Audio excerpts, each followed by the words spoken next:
Hello friends, कैसे हैं आप लोग। Welcome back TET C TET study classes. तो मित्रों, आज मैं बहुत ही महत्वपूर्ण प्रश्नों का संकलन इस वीडियो में लेकर आया हूं। इसी प्रकार के प्रश्नों का संकलन आप लोगों को परीक्षा हाल में देखने को मिलेंगे। और मैं रमेश चतुर्वेदी, और यदि मेरा चैनल सब्सक्राइब न किए हों तो सब्सक्राइब कर लें, बेल आइकन को प्रेस कर लें, जिससे आपको इसी प्रकार के महत्वपूर्ण प्रश्नों का संकलन प्राप्त होता रहे। तो चलते हैं आज के पहले प्रश्न पर। आज का पहला प्रश्न है यदि 2352 बराबर 2 पावर x 3 पावर y गुणे 7 पावर z हो, तब x y z का मान क्या होगा। ऑप्शन है 5, 7, 8, 9। तो इसका ऑप्शन सही होगा नंबर बी, 7। तो इसका हल देख लेते हैं। तो 2352 बराबर दिया हुआ है 2 पावर x गुणे 3 पावर y गुणे 3 पावर 7 पावर z। तो इसका पहले गुणनखंड कर लेंगे। तो जब गुणनखंड करेंगे तो सबसे पहले 2352 को 2 से काटेंगे। तो जब 2 से काटेंगे तो यहाँ आएगा 1176। फिर उसके बाद 1176 को 2 से काटेंगे तो 588 आएगा। फिर 200 काटेंगे तो 294। फिर 2 से काटेंगे तो 147। फिर उसके बाद 2 से नहीं कटेगा, 3 से काटेंगे 49 आएगा। फिर 3 से नहीं कटेगा, 7 से काटेंगे तो 7 आएगा। फिर 7 से काटेंगे तो 1 आएगा। तो इसका गुणनखंड होगा 2 गुणे 2 गुणे 2 गुणे 2 गुणे 3 गुणे 7 गुणे 7। अब यहाँ देखिए 2 के पावर, चूँकि 2 4 बार है गुणा, तो 2 के पावर 4 हो गया। 3 एक बार है तो 3 के पावर 1 हो गया। 7 2 बार है तो 7 के पावर 2 हो गया। तो इस प्रकार 2 देखते हैं, इससे तुलना करेंगे तो बराबर होगा 2 पावर x गुणे 3 पावर y गुणे 7 पावर z। तो जब इसका तुलना करेंगे घातों का, चूँकि आधार समान है तो घात का तुलना करेंगे तो हमारा x बराबर यहाँ देखिए 4 है। चूँकि यहाँ 2 पावर x है और यहाँ 2 पावर 4 है तो x बराबर 4 होगा। इसी प्रकार से y बराबर देखिए घात 1 है तो 1 होगा।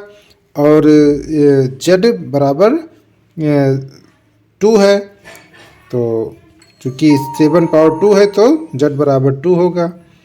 तो अब इस प्रकार से x plus y plus z को जोड़ लेंगे तो 4 धन 1 धन 2, तो जब जोड़ेंगे तो बराबर 7 आएगा। तो चलते हैं अगले प्रश्न पर। तो मित्रों, एक महत्वपूर्ण सूचना है कि यदि आपको किसी भी बोर्ड या कंपटीशन एग्ज़ाम का ऑनलाइन थ्योरी क्लास लेना हो, डाउट टेस्ट नोट्स या प्रैक्टिस सेट लेना हो, तो इस सुविधा आप मात्र 399 रुपये प्रति माह में ये सुविधा आप ले सकते हो। और इस सुविधा को लेने के लिए मेरे व्हाट्सएप नंबर 8808898105 पर कॉल करके या चैट के द्वारा ये सुविधा आप ले सकते हो। और अपने एग्ज़ाम के पैटर्न को किसी भी माह में चेंज भी कर सकते हो। धन्यवाद। सूचना समाप्त हुई। चलते हैं अगले प्रश्न पर। अगला प्रश्न है 100 के समभाजकों की संख्या कितनी होगी। ऑप्शन है 6, 5, 7 या 8। तो इसका ऑप्शन सही होगा नंबर ये 6। तो इसका हल भी देख लेते हैं। 100 के समभाजक निम्न प्रकार से होंगे। इसका जब भाजक करेंगे तो सबसे पहले 4, फिर 4 से कटेगा, फिर 10 से कटेगा, फिर 20, फिर 50, फिर 100 होगा। अतः 100 के कुल समभाजक जो हैं वो 6 होंगे। क्योंकि हमें समभाजक लेना है तो समभाजकों की संख्या तो 2 से, 4 से, 10 से, 20 से, 50 से और 100 से, ये सारी संख्याएं जो हैं वो समभाजक हैं। इसलिए ये टोटल कितनी संख्याएं होंगी, 6 होंगी। तो चलते हैं अगले प्रश्न पर। तो मित्रों, जिनको थ्योरी पूरा आता होगा उनके लिए तो दिक्कत नहीं है। जिनको थ्योरी कम आता होगा उनके लिए दिक्कत होगी। वो लोग हमारा थ्योरी क्लास ज्वाइन कर सकते हैं। और नया बैच चालू होने वाला है तो चलते हैं अगले प्रश्न पर। अगला प्रश्न है 15 सेंटीमीटर भुजा वाले किसी घन में से 3 सेंटीमीटर भुजा वाले कुल कितने घन काटे जा सकते हैं। ऑप्शन है 25, 27, 125 या 144।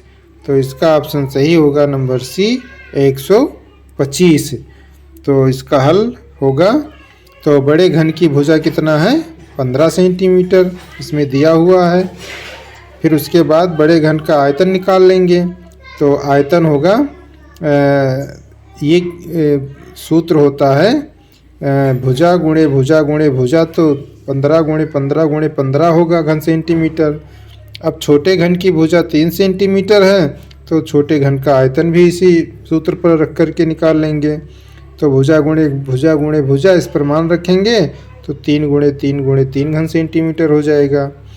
अब बड़े घन से कुल छोटे काटे गए घनों की संख्या, तो बड़े वाले आयतन में से छोटे वाले आयतन को भाग कर देंगे। तो जब भाग करेंगे तो 15 गुणे 15 गुणे 15 बटे 3 गुणे 3 गुणे 3 हो जाएगा। अब जब इससे काटेंगे तो यहाँ 3 पचे 15, 3 पचे 15, 3 पचे 15, तो 5 गुणे 5 गुणे 5 आ गया। जब इसको गुणा करेंगे तो 125 घन आएगा। तो चलते हैं अगले प्रश्न पर। अगला प्रश्न है 3 पावर 1989 में 7 से भाग देने पर शेषफल क्या होगा। ऑप्शन है 7, 6, 8 या 0। तो इसका ऑप्शन सही होगा नंबर बी 6। तो इसका हल, तो 3 पावर 1989 को 7 से भाग देने पर शेषफल निकालना है। तो 3 पावर 1989 और इसको 7 से बटे 7 कर दो, यानी 7 से भाग कर दो। तो जब 7 से भाग करेंगे तो इसको पहले घात में तोड़ लो, 3 के पावर 1989 को घात में तोड़ दो। तो जब घात में तोड़ेंगे तो 3 के पावर 2 का होल पावर 1994 गुणे 3 हो गया, और उसके बाद में बटे 7 है ही पहले से। तो फिर उसके बाद में फिर इसको आगे तोड़ देंगे। तो 1994 गुणे, अब ये 3 त्रिक्का कितना हो गया 9 हो गया। ये 9 के पावर 1994 और गुणे 3 इधर है ही, तो गुणे 3 कर देंगे, बटे 7 हो गया। अब उसके बाद इसको फिर तोड़ेंगे, तो 3 है, तो 3 को अब इसको हम इस रूप में तोड़ने के बाद में फिर इसको 2 के घात के रूप में तोड़ेंगे। तो 2 के पावर 3 का होल पावर 331 गुणे 2 गुणे 3 के रूप में इसको तोड़ देंगे, बटे 7 है ये है पहले से। फिर उसके बाद 2 के पावर 3 है, तो ये 8 हो जाएगा, 8 के पावर 331 गुणे 2 गुणे 3 बटे 7 हो गया। फिर उसके बाद में इसका जब गुणा करेंगे, फिर 8 के पावर 331 का मान जो है 1 होगा यहाँ बायोनोमियल थ्योरम के अनुसार। तो यहाँ मान रख देंगे, तो 1 गुणे 2 गुणे 3 अपान 7 हो गया। अब यहाँ 3 दूनी 6, 6 बटे 7, तो शेषफल हमारा कितना आया 6 आ गया। तो अतः द्विपद परिमेय से फिर इसको आगे बढ़ाएंगे। तो द्विपद परिमेय x प्लस a के पावर x बराबर होता है xc0 into x power x, ये power 0 plus xc1 x power x minus 1 a power 1 plus xc2 x power x minus 2 a2 plus dot dot, फिर plus xc x into x power 0, ये x होगा। तो इसी पर मान रखेंगे। xy, हाँ xy भी यहाँ है। फिर उसके बाद x माइनस 1 से भाग देने पर शेषफल कितना होगा 1 प्राप्त होगा। तो चलते हैं अगले प्रश्न पर। फिर अगला प्रश्न है एक बहुभुज के अंतःकोणों का योग 2160 अंश है, बहुभुज की भुजाओं की संख्या कितनी होगी। तो ऑप्शन है 12, 13, 14 या 15। तो इसका ऑप्शन सही होगा नंबर सी 14। तो इसका हल, होगा किसी बहुभुज के अंतःकोणों का योगफल का सूत्र जो होता है वो x-2 इंटू होल इंटू 180 अंश होता है, जहाँ x क्या है, भुजा है। तो इस पर मान रख देंगे, तो x-2 इंटू 180 बराबर 2160 इसमें दिया हुआ है, मान रखेंगे। फिर उसके बाद x-2 बराबर 2160 और ये 180 जो है इसके बटे आ जाएगा, तो इसको भाग कर देंगे तो x-2 बराबर भाग करने पर 12 आएगा। तो x-2 बराबर 12, तो x बराबर ये जो -2 है ये इधर आएगा तो प्लस हो जाएगा, इसमें जुड़ जाएगा, तो 12 + 2 बराबर 14 होगा। अतः बहुभुज की संख्या कितनी होगी, 14 होगी। तो चलते हैं अगले प्रश्न पर। अगला प्रश्न है सबसे छोटी ऋणोत्तर अभाज्य पूर्णांक क्या होगा। ऑप्शन है 0, 1, 2 या 3। तो इसका ऑप्शन सही होगा नंबर सी 2। तो सबसे छोटी ऋणात्मक अभाज्य पूर्णांक जो है वो 2 होगा, ऋणोत्तर अभाज्य पूर्णांक जो है वो 2 होगा। तो चलते हैं अगले प्रश्न पर। अगला प्रश्न है 1 सही 1/2, 11 सही 1/2, 111 सही 1/2 और प्लस 1111 सही 1/2 किसके बराबर होगा। ऑप्शन है 1236, 1233, 1263, 1239। तो इसका ऑप्शन सही होगा नंबर ये 1236। तो इसका हल होगा, तो सबसे पहले इसको हल करेंगे, जो दिया हुआ है उसको लिखेंगे। 1 सही 1/2 प्लस 11 सही 1/2 प्लस 111 सही 1/2 प्लस 1111 सही 1/2। तो इसको लिखने के बाद फिर इसका लासा ले लेंगे। तो इसका लासा सबसे पहले इसको संयुक्त भिन्न को विषम भिन्न में बदलेंगे। तो विषम भिन्न में तो 1 सही 1/2 को जब विषम भिन्न में बदलेंगे तो 2 × 9 2 और 1 3/2 हो जाएगा। उसके बाद 11 दूना 22 और 1 23/2। फिर इसी प्रकार से इसको 11 सही 1/2 को जब संयुक्त भिन्न से विषम भिन्न में बदलेंगे तो 223/2 और उसके बाद 1111 1/2 को विषम भिन्न में बदलेंगे तो 2223/2 हो जाएगा।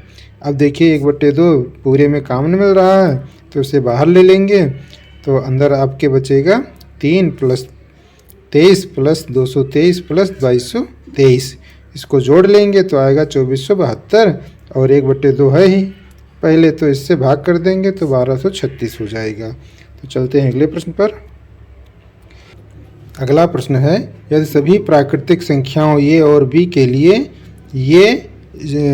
a स्टार b बराबर a power 2 + b power 2 - ab है तो 9 स्टार 10 का मान क्या होगा।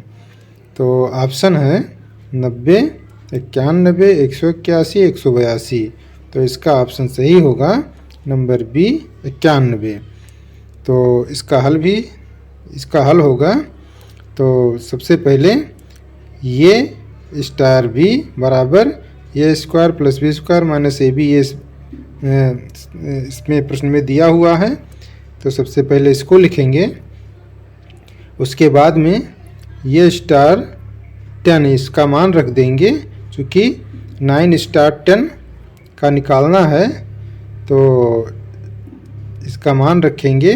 तो ये स्टार 10 चूँकि बी के स्थान पर 10 है ना, तो 10 लिख देंगे बी के स्थान पर। उसके बाद फिर ये के स्थान पर 9 लिखेंगे, चूँकि ए के स्थान पर 9 यहाँ दिया हुआ है और 9 स्टार 10 दिया हुआ है, तो ये के स्थान पर 9 और बी के स्थान पर 10 इसका मान रख देंगे। तो फिर उसके बाद में 9 का होल पावर 2 प्लस 10 का होल पावर 2 माइनस 9 × 10, तो 9 9 81, 10 2 100 और 9 2 90। फिर 181 माइनस 90 घटा देंगे तो 91 आ जाएगा। तो चलते हैं अगले प्रश्न पर। अगला प्रश्न है यदि x और y शून्येतर वास्तविक संख्याएं हों तो x² + xy + y² का मान क्या होगा। तो ऑप्शन है हमेशा ऋणात्मक होगा, एक्स वाई के कुछ मानों के लिए शून्य होगा, हमेशा धनात्मक होगा, धनात्मक और ऋणात्मक दोनों हो सकता है। तो इसका ऑप्शन सही होगा नंबर सी, हमेशा धनात्मक है। तो इसका हल भी देख लेते हैं। तो एक्स और वाई शून्येतर वास्तविक संख्याओं जैसे 1, 2, 3 या -1, -2, -3 के लिए इसको ले लेंगे तो X square plus Y square plus X Y का मान हमेशा धनात्मक होता है, क्योंकि मान रखेंगे सबसे पहले यदि x बराबर y और x बराबर 1 व y बराबर -2 मान रखेंगे तो इस पर जब मान रखेंगे तो 1 स्क्वायर प्लस 1 इंटू -2 और प्लस -2 का होल स्क्वायर, जब इसको ब्रैकेट खोलेंगे तो 1 एकन्नम 1 और 2 एकन्नम -2 और 2 दूनी 4। फिर अब इसको 4 और 1 यहाँ 5 धन को जोड़ लेंगे तो 5 में से -2 को घटा देंगे तो +3 आ जाएगा। तो चलते हैं अगले प्रश्न पर। अगला प्रश्न है संलग्न चित्र। तो संलग्न चित्र में 4, 7, 6 और ऊपर है 3, 7, 1, फिर उसके बाद में है 3, 5, 1 और 2, 5, 4, फिर 8, 15, 6 और 7, 15, 9, फिर 6 स्टार 4 और 5 स्टार 7 के में स्टार के स्थान पर कौन सी संख्या होगी?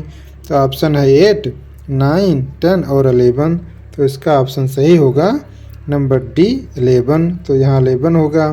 तो इसका हल देख लेते हैं जिस प्रकार इसको देखेंगे, ठीक है। तो इसमें 3 + 4 बराबर कितना है? 7 है, यानी 3 और 4 को जब जोड़ेंगे तो 7 आ जाएगा और 6 + 1 को जोड़ेंगे तो 7 आएगा। तो इसी प्रकार से इसमें भी होगा, दूसरे में भी, तीसरे में भी और चौथे में भी इसी प्रकार से होगा। तो इस प्रकार से इसमें भी 3 + 2 को जोड़ेंगे तो 5 आएगा और 4 + 1 को जोड़ेंगे तो भी 5 आएगा। फिर इसमें देखेंगे, इसमें भी 8 + 7 को जोड़ेंगे तो 15 और 6 + 9 को जोड़ेंगे तो भी 15 आएगा। इसी प्रकार 6 + 5 को जोड़ेंगे तो 11 आएगा, यानी बीच में 11 होगा और 7 + 4 को जोड़ेंगे तो भी 11 होगा, इसलिए स्टार के स्थान पर क्या होगा? 11 होगा। तो चलते हैं अगले प्रश्न पर। अगला प्रश्न है यदि किन्हीं दो प्राकृतिक संख्याओं a और b के लिए a पावर b बराबर 125 हो तो b पावर a का मान क्या होगा? ऑप्शन है 241, 242, 243, 247। तो इसका ऑप्शन सही होगा नंबर सी 243। तो इसका हल देख लेते हैं। यदि a पावर b बराबर 125 तो a पावर b बराबर 5 के पावर कितना होगा? 3 होगा जब इसका गुणनखंड करेंगे। तो अब घातों का तुलना कर दीजिए। तो ये पावर आधार यहाँ ये है और यहाँ कितना है? 5 है, तो ये बराबर 5 होगा। और यहाँ घातों की तुलना करेंगे तो यहाँ b है, यहाँ 3, तो b बराबर 3 होगा। तो b पावर ये का मान ज्ञात करना है। तो b पावर ये फिर लिखेंगे, यानी 3 के पावर, यानी उल्ट जाएगा, ये जहाँ है तहाँ b हो जाएगा, b है तहाँ ये हो जाएगा। तो 3 के पावर b, यानी b हमारा बेस जो है वो 3 है, यहाँ 3 मान है, और जो ये है ये का मान 5 है, तो 3 के पावर 5 हो जाएगा। तो जब इसको गुणा करेंगे तो 243 हो जाएगा। चलते हैं अगले प्रश्न पर। अगला प्रश्न है 1 से 10 तक की सभी प्राकृतिक संख्याओं से विभाजित होने वाली सबसे छोटी संख्या कौन सी होगी? तो ऑप्शन है 50, 40, 25, 50, 1000 और 100। तो इसका ऑप्शन सही होगा नंबर ये 50, 40, यानी 5040। तो इसका हल भी देख लें। 1 से 10 तक की सभी प्राकृतिक संख्याओं का लासा कितना होता है? 2520 होता है जब इसको आप निकालेंगे। अतः विकल्प ये 5040 सही होगा, क्योंकि 1 से 10 तक सभी संख्याओं का पूर्णतः विभाजित होता है। तो चलते हैं अगले प्रश्न पर। अगला प्रश्न जो है वो पर्यावरण शिक्षा से है। तो प्रश्न है इनमें से कौन वर्तमान राष्ट्रीय महिला आयोग की अध्यक्षा है? ऑप्शन है गिरिजा व्यास, रेखा शर्मा, मालिनी भट्टाचार्य, यास्मीन अबरार। तो इसका ऑप्शन सही होगा नंबर बी रेखा शर्मा। तो वर्तमान राष्ट्रीय महिला आयोग की अध्यक्षा कौन है? रेखा शर्मा हैं। तो चलते हैं अगले प्रश्न पर। जो वर्तमान में रेखा शर्मा राष्ट्रीय महिला आयोग की अध्यक्षा हैं, रेखा शर्मा हरियाणा की रहने वाली हैं। चलते हैं अगले प्रश्न पर। अगला प्रश्न है, लोकसभा और राज्यसभा की संयुक्त बैठक किसके द्वारा आयोजित की जाती है? ऑप्शन है राष्ट्रपति, लोकसभा अध्यक्ष, सांसद या राज्यसभा के सभापति। तो इसका ऑप्शन सही होगा नंबर ए, राष्ट्रपति। तो लोकसभा और राज्यसभा की संयुक्त बैठक राष्ट्रपति द्वारा आहुत की जाती है। तो अन्य तथ्य, राष्ट्रपति भारत का प्रथम नागरिक होता है। राष्ट्रपति प्रधानमंत्री की नियुक्ति करता है तथा प्रधानमंत्री के परामर्श से वह अन्य मंत्रियों की नियुक्ति करता है। लोकसभा और राज्यसभा की संयुक्त बैठक राष्ट्रपति द्वारा आहुत की जाती है।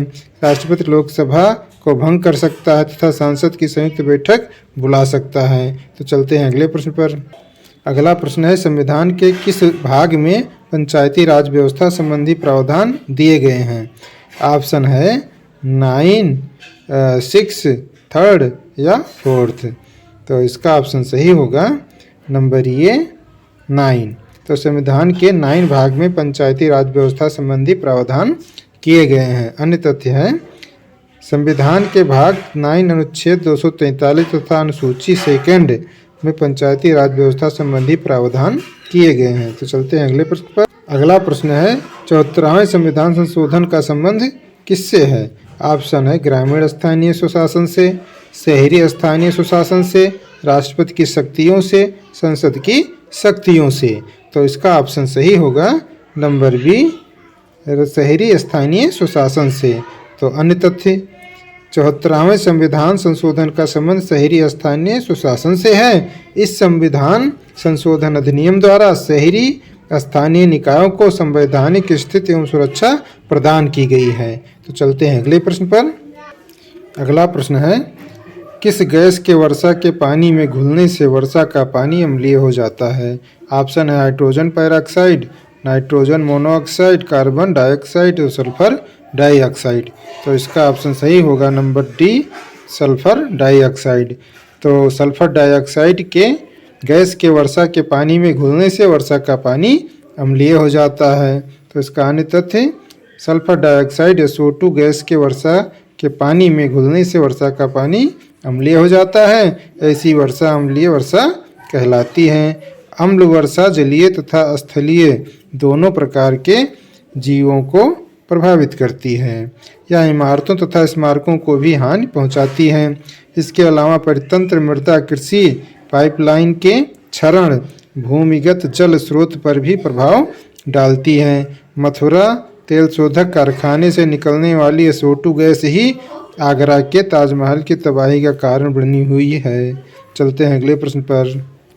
अगला प्रश्न है, भारतीय संविधान में विधि का शासन विचार कहाँ से लिया गया है? ऑप्शन है अमेरिका, इंग्लैंड, स्विट्जरलैंड, आयरलैंड। तो इसका ऑप्शन सही होगा नंबर बी, इंग्लैंड। तो भारतीय संविधान में विधि का शासन विचार इंग्लैंड से लिया गया है। अन्य तथ्य हैं, भारतीय संविधान में विधि का शासन विचार इंग्लैंड से लिया गया है। तो चलते हैं। तो अगला प्रश्न है, लोकसभा के चुनाव हेतु अधिसूचना कौन जारी करता है? तो ऑप्शन है भारत का निर्वाचन आयोग, राष्ट्रपति, गृह मंत्रालय, लोकसभा का सचिवालय। तो इसका ऑप्शन सही होगा नंबर ए, भारत का निर्वाचन आयोग। तो लोकसभा के चुनाव हेतु अधिसूचना भारत का निर्वाचन आयोग जारी करता है। अन्य तथ्य हैं, लोकसभा के चुनाव हेतु अधिसूचना भारत का निर्वाचन आयोग जारी करता है। भारत निर्वाचन आयोग की स्थापना 25 जनवरी 1950 को हुई थी। यह एक अस्थायी संवैधानिक निकाय है।